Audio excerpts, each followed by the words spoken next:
Palau now. This is the view I got from my window. It's pretty interesting. It's a pretty nice view. It's one of those things you've seen in movies, but give you a look at it. Alright.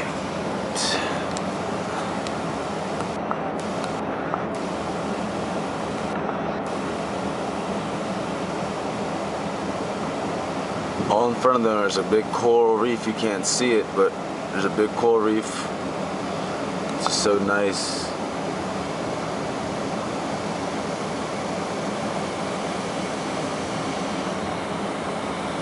And over there, that's where we go to port at.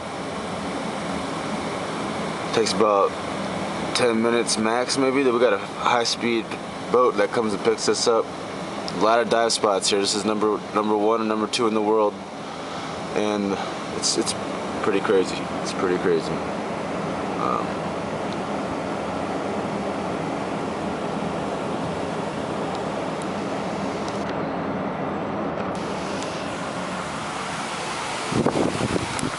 Well, that's just a little snippet. Palau for you.